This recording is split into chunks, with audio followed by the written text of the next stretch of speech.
There you go. Let me see. Now it's okay. Let me see if I can. Sorry, the audio was not connected. Look at that. Things will happen. So I was saying that today we're going to see the treatment of the dissonance during the Baroque period, yes, which is freer, yeah, than the one that we saw in the species. Yeah, before, I know that we were doing, first we saw more or less what is imitation, the types of imitation, yes, canon, yeah. Now, in order to do that, in order to get to that, we need to learn first the freedom, let's say, that in the Baroque period they started to have, yeah. Then the next step, yes, will be to analyze inventions, two-voice inventions, see a little bit more in depth, yes, the structure of the motifs, yeah. But first, dissonances.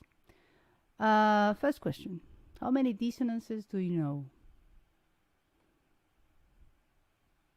Like, for example, now, I mean, the second species, yes, has passing notes. Yeah. Which one? And then we saw another one in the third species. Which one we saw?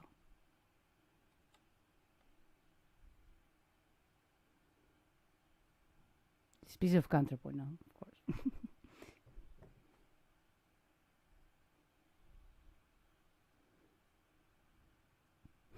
Maybe doing this doesn't help at all, but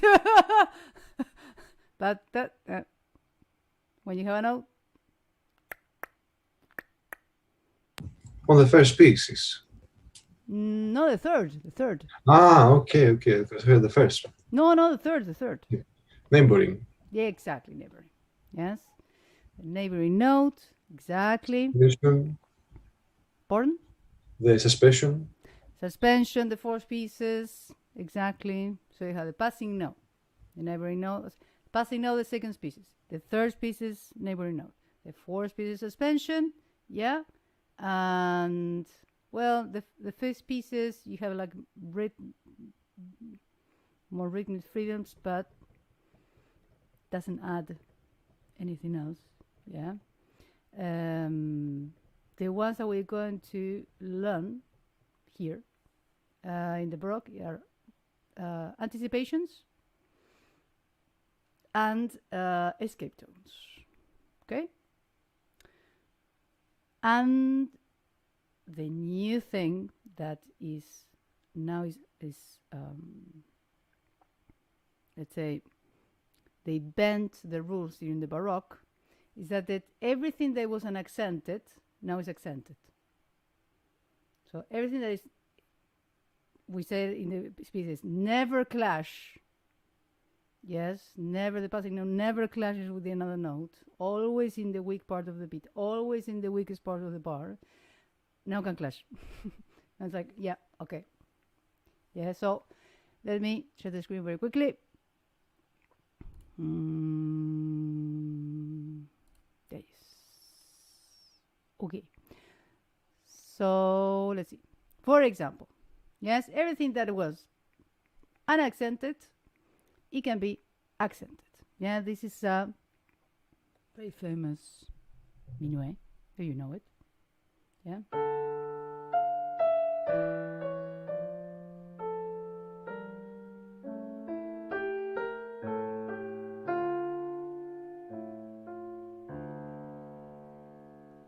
Maybe you've played it before. Yeah.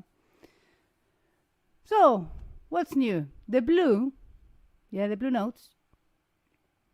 So, are common passing notes. I mean, when I say common, yeah, this is unaccented, the ones that we saw in counterpoint.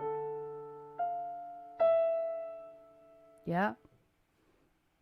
F with a D, it went in the minor, a third.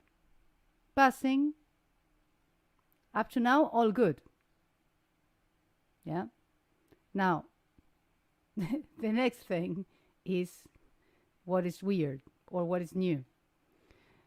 Instead of resolving, Yeah, and this is just one case. I'm not saying that should be every single case, but it can happen. Yeah. So result of now we have against an E, a D. Yeah, which is, as you know, a seventh note, and it's clashing against the D, and then it resolves into a 6. Yeah. I'm not saying that the accented passing should be accompanied always with the unaccented. I'm saying that this is just a case, yeah?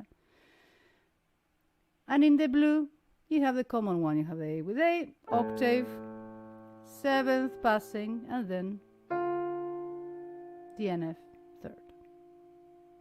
Okay, so everything that it was unaccented before, as a rule, yes, when I say accented or unaccented, is because it doesn't clash with the other voice. And in this case, it clashes. More or less clear? Okay. Neighboring tones. Yes, we all know them. Or I hope. We have the lower neighboring tones, the upper neighboring tones. Now, what is added?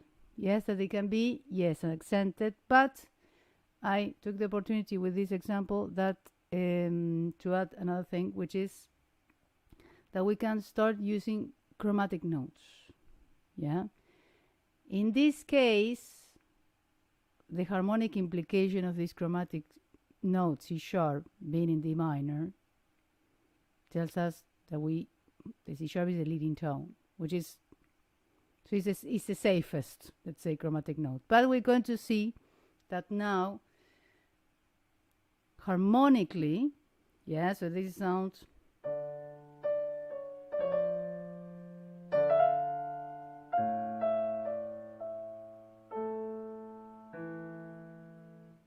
okay? I'm trying to play it slow so you can hear, yeah? This sounds a little bit faster. So I was saying that the passing notes or the neighboring notes, now all those can be chromatic, yeah? When I say chromatic, we have to take into account the harmonic implications of dominants, yeah? Even secondary dominants, that we're going to see that more in depth in harmony, augmented 6, or neighboring chords, or anything that is about chromatic harmony. Yeah, so you can have chromatic notes. Yeah, which is the difference between diatonic and chromatic?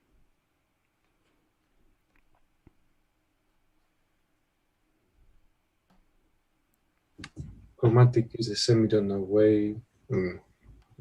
Always diatonic belongs to the scale. Yeah. Scale. So yeah, very good.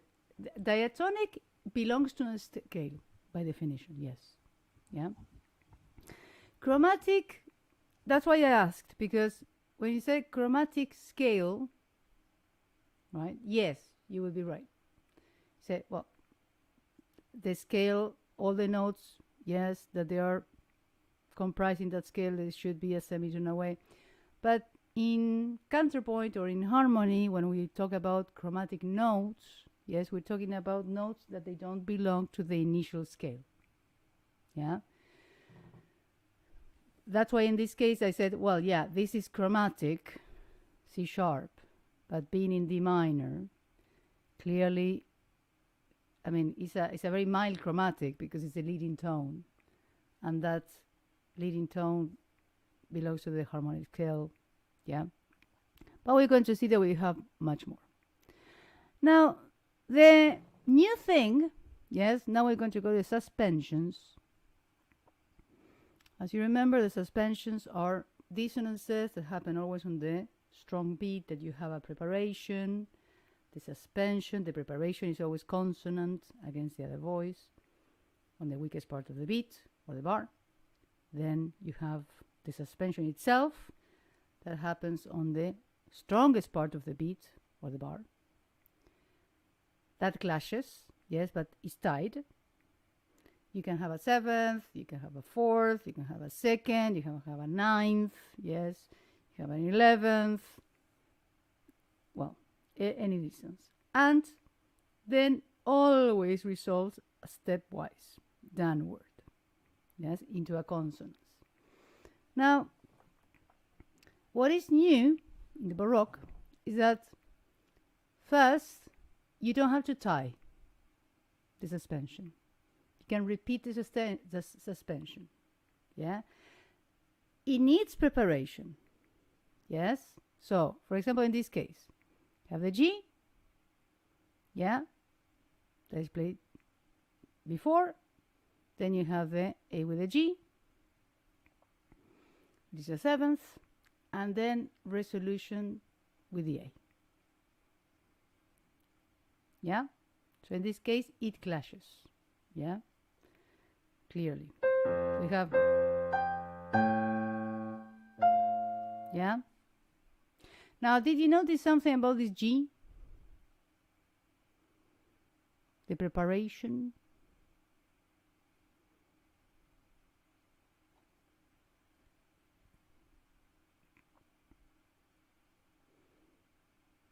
I mean, it's breaking one rule in counterpoint. That's why.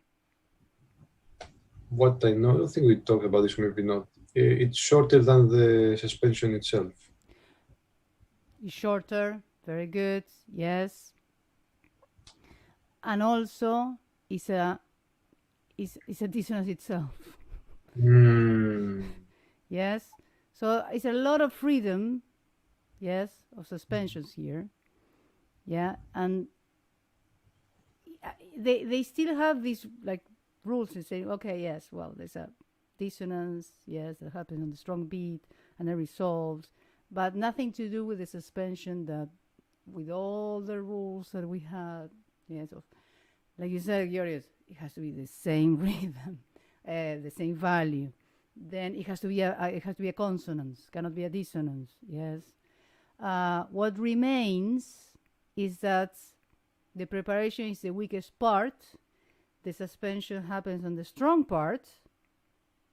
And then it always, yes, the resolution descends. That's what remains. So that's why you see how the rules were, I mean, they're still obeying certain things, and certain things, no. Yeah?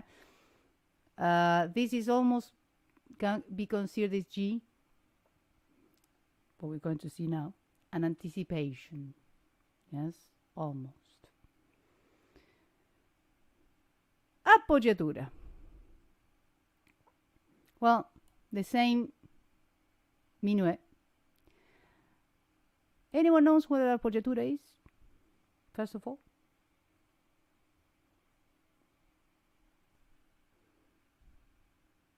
It's a dissonance, of course, no?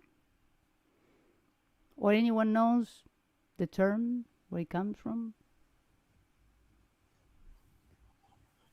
Yes, Georgios. The one means to lean upon. Yeah, exactly. Lean over. Appoggiare. Yeah. I lean over. Appoggiatura. Yeah, exactly. Very good. All those terms, if you know Italian, have all the sense. Yes, Georgian, tell me. So it is non-harmonic. How do you call them? Yes, I mean the non-harmonic, so far also in counterpoint, we never said no harmonic because there was no harmony. Yeah.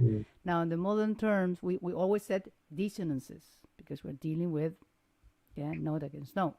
Yeah, just intervals. That's it. But now the modern term, yes, it's no harmonic because even in the Baroque, they started to think about harmony. Yes, not functionally as during the classical period, but they started to have tonic and dominant and subdominant, yes, so some functions. So yeah, it's a no harmonic tone, yes. Now, actually, all the passing notes, all the neighboring notes, all the anticipation, all the suspensions. Now they're all classified under the term non-harmonic. Yeah, so yeah, what you're saying is right. So non-harmonic then. It's a non-harmonic note, yes, or tone, exactly, or classified under that term. How do you prepare? No. Yeah. Approached with the approach with the skip or leap, usually resolving by a step, usually down. Exactly. So very good. Exactly. So an appoggiatura is leaning over. If you see here, you have D and F consonants. Yeah. Now B flat and C clearly. Yeah. Dissonance. Yeah.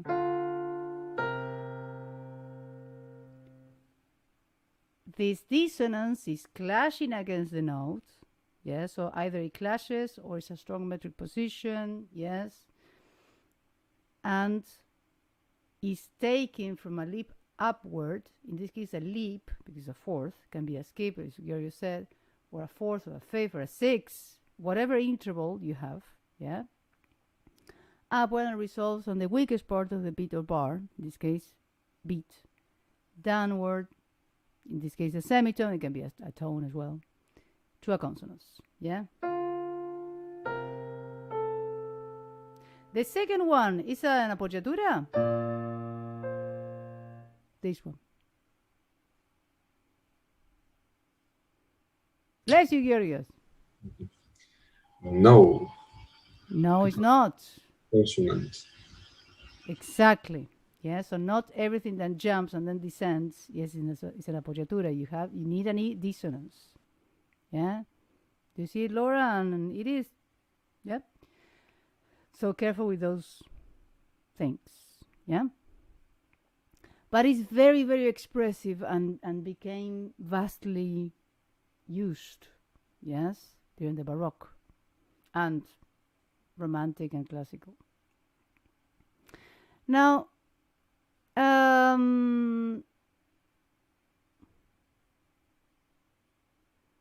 this, for example, this case, and it will come back, this case, yes, the one that is in blue.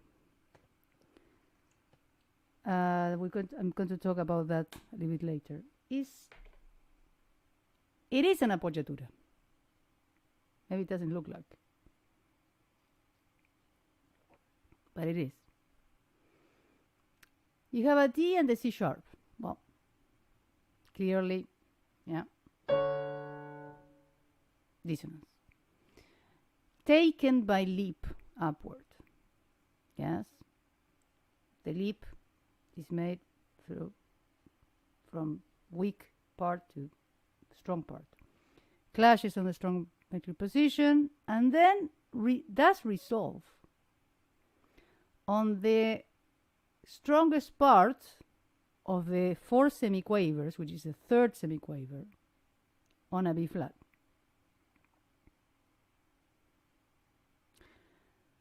That's how they bend the rules, let's say. So they still do it, yeah? So you know that if you have four semiquavers, the first and the third are the ones that they are the strongest. So against the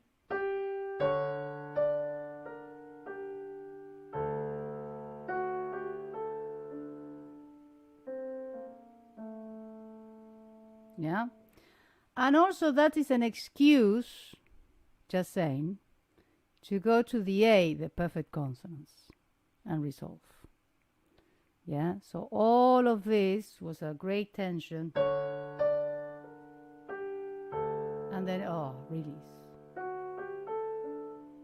Yeah.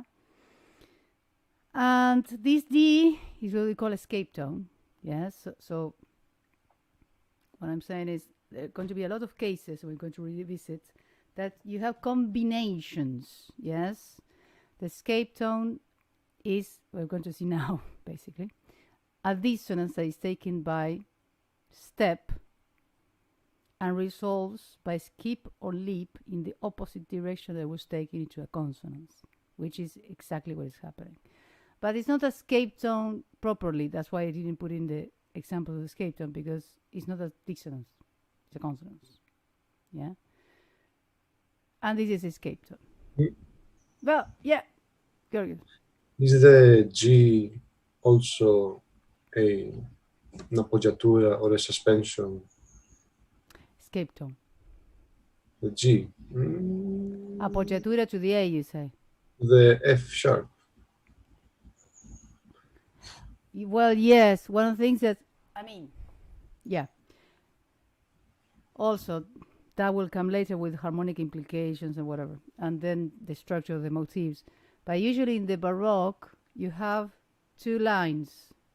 Yes, we started seeing that in Counterpoint. Yeah, you have the several.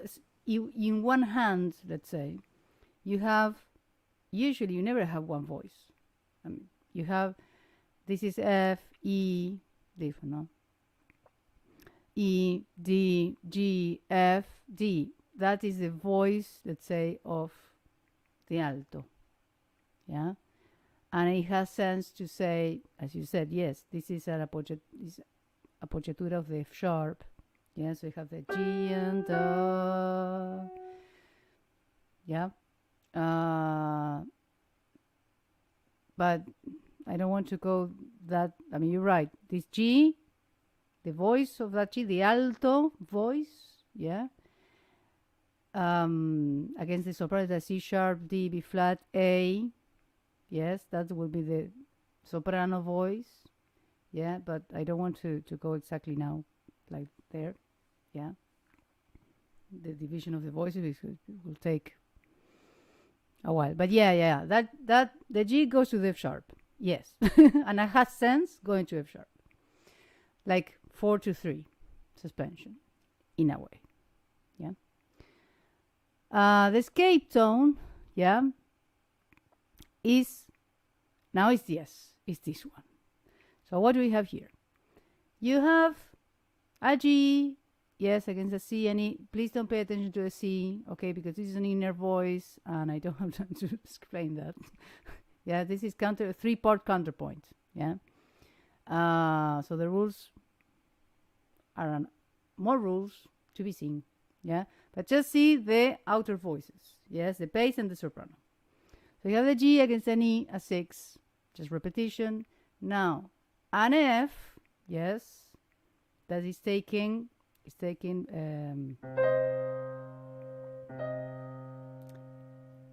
by step. Oh, be natural, sorry. So, taken by step, upward. Doesn't matter up or downward. Yes, it's a step.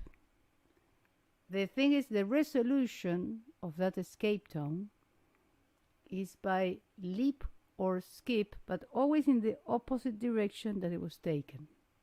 That's why it goes a skip downward into a consonance. Yeah. So you have the G and then the E, that's a 6th, F, 7th against the G, by taken by step, and then resolves. Yes.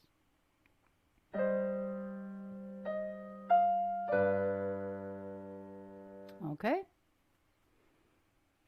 Now, is this E flat a escape tone?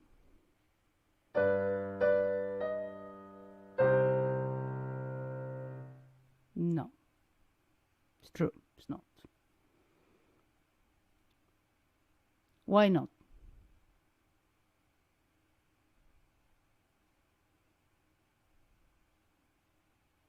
Because it is consonant. Exactly. Yes. It's made to look like one. Continue the motif from before. Exactly. Yes. Absolutely. Yes. Yes. Yeah. And then you have, actually, what is this? What you have? Just saying.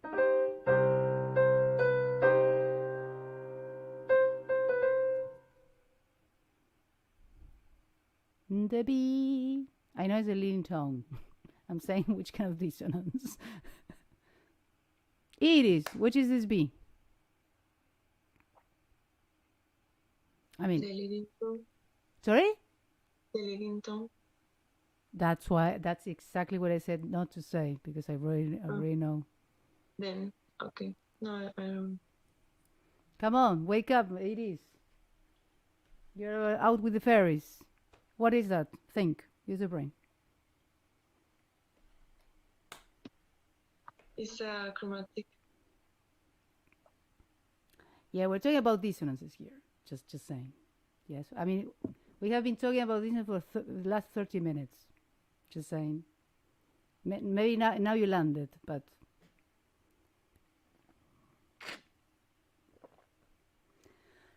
What was that? Neighboring note. It's a neighboring note, yes. Exactly. It's taken by step. Wow. Okay. It's a dissonance. It's on a weakest part. It can be on a strongest. It can be clashing. Yes, in this case, it's not. Yeah, but yes, it's a neighboring. Yeah, and yes, it happens to be the leading tone, but it's a dissonance against the C. When I say C, it's like I'm always considering bass and soprano. I'm not considering other notes.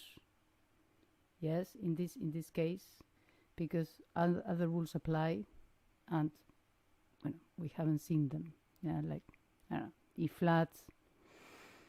Yeah, it's an augmented fifth, which is another dissonance, or this G against the C, which is a fourth. Yeah. Okay, moving on. This is another case, beautiful case, of a escape tone. Yeah. Let me see if I can put it a little bigger. Yeah. These pieces, by the way, all these pieces are taken from the book of Anna Magdalena Bach. Yeah. All of them. So if you want to take a look, this is a minuet. It's a very lovely minuet. So in this case, you have in this bar, yes, you're in the key of, well, C minor. The B flat, yes, but let's take it from here. Yes, we have.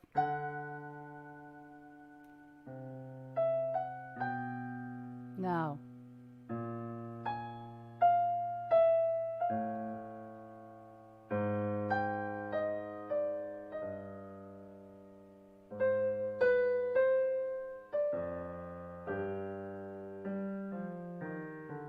Yeah, escape tones can be very, very expressive. B flat, it's taken by step, yes. Now it resolves down. I don't know if you remember, we kind of saw this in the fifth pieces. Remember that in the fifth piece we introduced ornaments, yeah, in the resolution of the suspensions. Yeah, do you remember that? So it is not. I'm not saying this is a suspension. This is a 6 resolves into a fifth. So it maybe looks like it's not. Yeah, and neither is this one. The 6 going to the 5th. No, yeah, it looks like one. But it comes from, if you remember that instead of just going through from the dissonance to a consonance, you could have a note, yes, that it was supposed to be a consonance. I don't know if you remember that. So you have a dissonance here. Always, that note in the middle, always at a consonance, and then resolves into another consonance. Yeah, in this case, the one that is a dissonance is this one, the escape tone. Yeah. Another one. Let me see if I cannot. Opa. I'm trying to do one thing. I can't. Now, when you have another voice, like in this case, it's a minuet in A minor, sometimes it's quite hard to see which is the dissonance against what. I mean, now you see that I'm not talking about cantus firmus. I'm saying the other voice. There's no cantus firmus from now on. Yes? Other voice. Yeah? And this other voice has the same characteristics, yes, of, I mean, the lower part or the higher part, same thing, yes? Same hierarchy, let's say. In this case, you have a D against a G. Yeah, this is an A minor. Previous one, E against the C is a 6. By leap, you have a 4th. That 4th is tied, yes, and it transforms into a consonant. Then it becomes a 5th, and then resolves, like, not resolves. Let's pretend that this doesn't exist, E and C. Yeah, they don't exist. The resolution will be in the F. Let's pretend that this D carries on. Okay?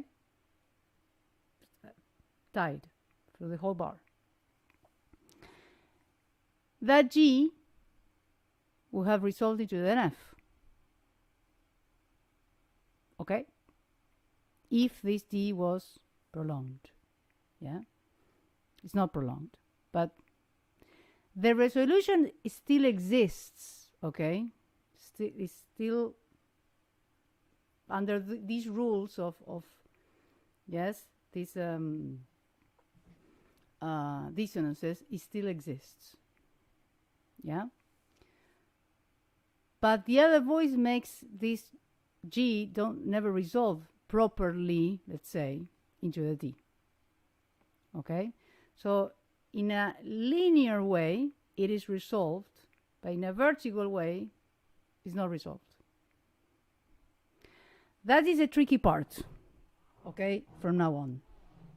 That is the bending of the rule. That is a relationship between vertical and horizontal. Yes, sorry, vertical, horizontal. Yeah. Why? Because then it came the other voice, and I said, well, now forget about it. Yes, now this G is not, you know, it's not dissonance anymore. Now it became a consonant, another consonant, and then this F that was supposed to resolve the 4th. Now it is a passing note. Actually, it's a dissonance against, yes, a 3rd and a neighboring note. And you say, but where's the resolution? No, don't forget about it. Vertically. But it did happen horizontally. Yeah? So those are the things that from now, yes, is just, well, introduce that concept. Yeah? So linearly, you're satisfied. Okay, it's resolved. Vertically, well, something has happened, and that's it. Yeah? More or less clear? Okay. Now, for example, in this case, this F sharp. Yeah? Over here. Which kind of dissonance, you know, could we classify it?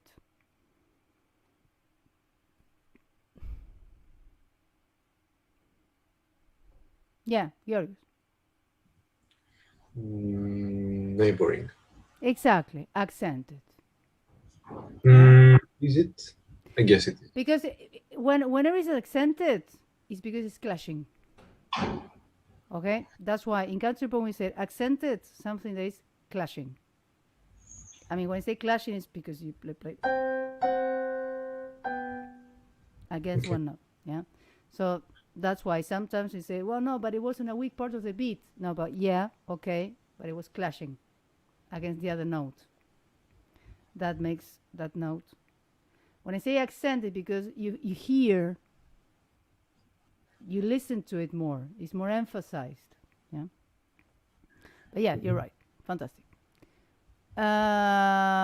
Then anticipation. This is quite easy to see, yeah. Used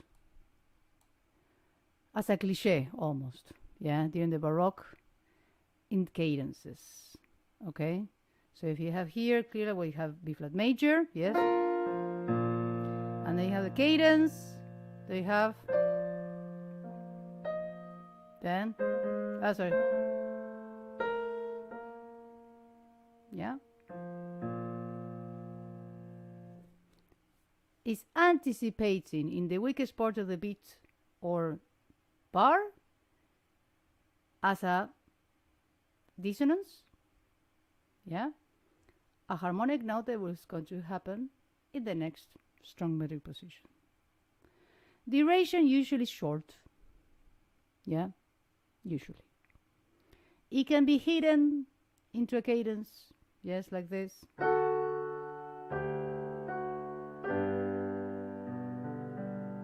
Yeah. Kind of a neighboring, yeah, kind of in a neighboring kind of manner, and between anticipation and neighboring, yeah. Or just a little more obvious there. E against the B here is a fourth, which means that is a dissonance, but is anticipating the E, which is the actual, consonants. Yeah. That one is, I think, not in every cadence, okay, but almost. Yeah. Now, it says combination of harmonic implications. Yes, I mean this freedom that these people took in, let's say, has to do a lot with now the knowledge, yes, of harmony. So from now on, we're going to start combining the concept of harmony, not just note against note, yes, dissonance or consonances, but there will be a factor that will embrace, let's say, they will contain this counterpoint. We're going to be tonality, yeah. And when I say tonality, I'm saying functions, either dominant, tonic, yes. And also, again, the implications of the combinations of these resources. For example, in this case, the third bar. How many things do we have? I mean, we start, let's see, C and E flat. Yeah. Now, what is this E doing here against the B? And then what happens with this E that is prolonged, can prolong itself against the A, and then a D, and then a C against the G, and then a B, and finally F and A. This one is quite interesting. Yes? So you have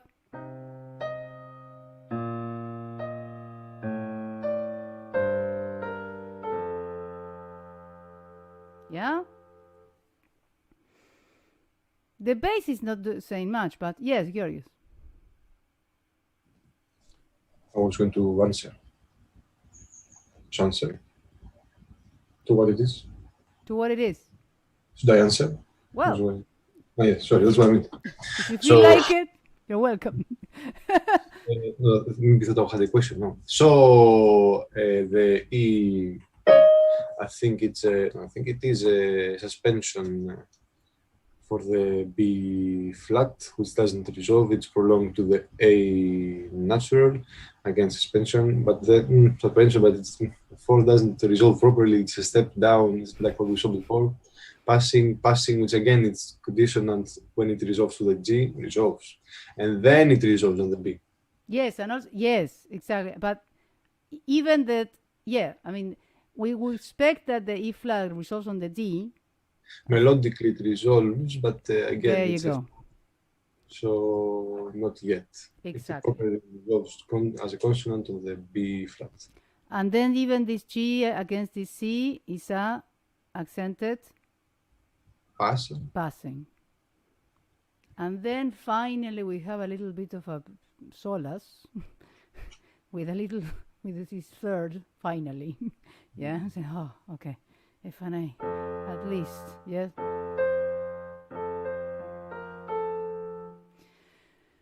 So yeah, exactly. What you said is very well said. This E they were supposed to. I mean, if we imagine this B flat continuously, yes, a long note. Yes, and I do this. The second, okay, fine. A third, an E flat. Good, amazing. Then suspension, a fourth. And then I resolve on the D, everyone would have been so happy. Yes. But that didn't happen because we have a change of plans. The other voice decided not to prolong this B flat, but to go to the F, leaving this D as a dissonance against this A, a fourth. Now even with accented passing with a fourth again, and then resolving a B, and then finally we have a little bit of a soft moment of a third there. So yes, that is another concept of linearity. Yeah? Very good. Now, when I was referring about the harmonic implications, yes, I was referring to, for example, this example. Yes. Well, even visually, you can see they have a lot of chromatic notes. Yeah. So, if we're trying to analyze this harmonically, yeah. Well, first of all, in which key are we, Laura? E flat. Are you sure? This is the end of the piece, eh? Oh, C minor. Ah, there you go. Your Yeah. things were at the C minor, there you go. So this is C minor. Yeah, it started as a E flat major, but the end always, yeah, gives us the key. So take a look, and then let's see. From here, you have C and E, well, G minor, F and A flat. Well, it's a dominant. Now, whoopah. That smells like secondary dominant. That's a tritone. How do I know it's a tritone? Because it resolves on D and B flat. Which chord is that? I mean, there's a chord implied. Yeah? Which chord is that?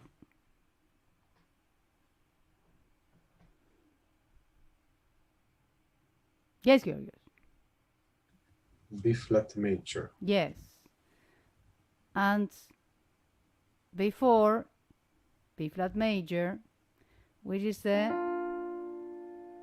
Iris, which is the dominant of B flat major.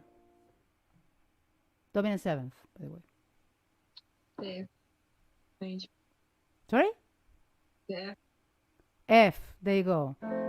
Now the nature of the F is having the A natural and A flat, which by the way resolves down as it's supposed to resolve, and the leading tone of the B flat up. So there are a lot of things that in Baroque period is going to be hinted. Yes, just with two voices, you can hint. Yes. Tonic, subdominant, F minor. Secondary dominant, F7 to E flat, E flat. Now, goes without saying, dominant of the C, G and B, natural. Tonic, C minor in the first inversion. Now, kind of the same thing. Dominant in second inversion, D and B. Tonic again, and tonic again, and tonic again. But now, surprise, surprise. So what is this? B flat and E, A and F. Curious. The fifth of Fa, F of F, and Yes. F major. Exactly, very good, curious. Secondary dominant, because C7th, yes. C7th, I mean, the most important thing of C7th is because it has an E and a B flat, the tritone. And it has to resolve. If you just put that, you don't need the other notes, yes? So, in a minimalistic point of view, we have a secondary dominant, yes? And then, next bar, B and D, dominant again, first inversion, tonic again, and again secondary dominant C7th to the major subdominant, and a chord I really like, we do these two notes. Georgios, what did we say? Wait, Yeah, Augment- augmented. Yeah. Which is this interval? A to F. augmented sixth. Exactly. Augmented 6. This is a chord of an augmented 6. And started there in the Baroque. It's not an invention of the Romantic period, sorry. Yeah, it started there. Yes. And it started with counterpoint. And then finally,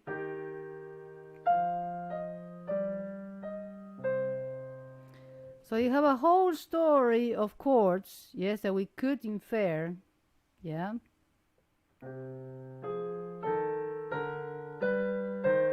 Yeah.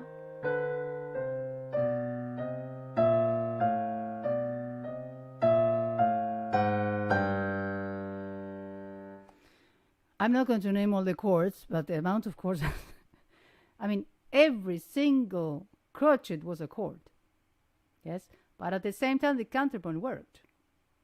Yeah. So this is what I mean. Yes. Now that there will be a marriage between harmony and counterpoint. Yes, Georgios. Are they created by neighboring notes? Oh, no, sorry, passing notes.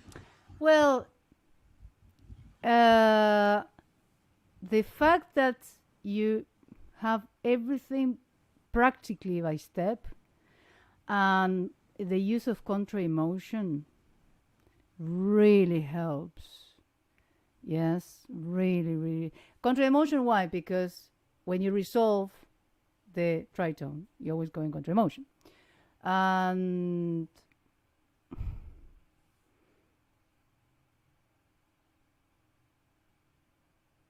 repeat the question.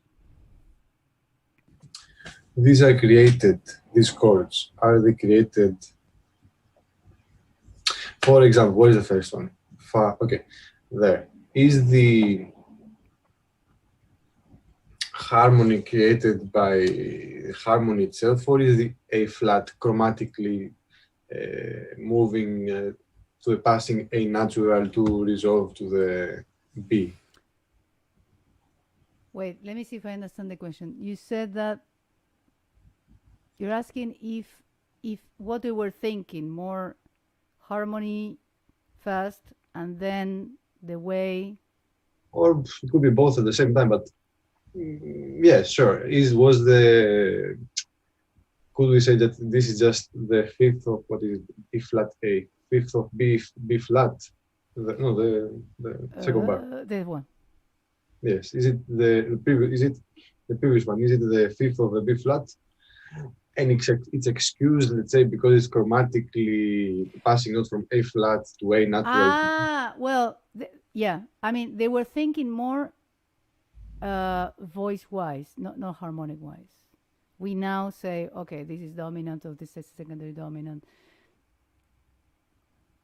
No, they were thinking. I mean, at those times, I cannot say, what exactly we're thinking, but the conception was more linear. This fourth, would we still call it something?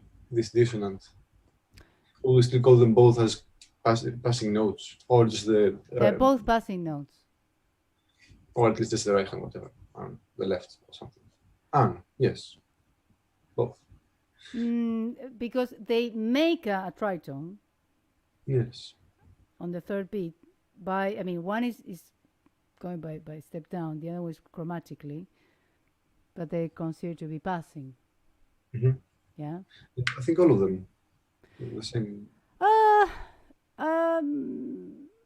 No, I mean not all of them, because you have 6 here, you have B with the third. Yes. Yes, but the secondary dominants. Yeah. But it's a pattern, clearly. Yeah. Yes, I mean the German isn't a pattern, kind of is a pattern, but it's both chromatic. The German, the augmented 6 is it created by 2 passing chromatic notes. But that is how actually everything started. They didn't start with the harmonic. They start with, the lines, saying, okay, this is a chromatic, this is a passing, this is a passing, and then when they sounded together, they said, oh, that sounds good. And then when they had more lines, because now we're dealing with 2 lines, yes, but with more voices, that is when the chord was created, yes, and you have the typical, augmented, yeah. But yeah, it became from, it started from linearity, line, line, line, line. And then we play together, it's like, wow. Let's try to imitate, let's say, this block. Yes, you extrapolate that block that happened through voices. Say, oh, let's go augmented 6. And then you use it as a block. Yes? Kind of that what happened. Yeah? Okay, now, you have a little homework that I'm going to send you. You're going to explore, yes, this example. Yeah, this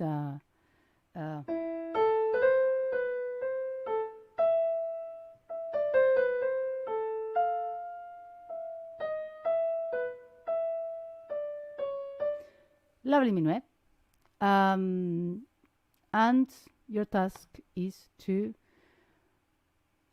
write, yes, the PDF, all the dissonances, no harmonic, yeah, that you see. Okay?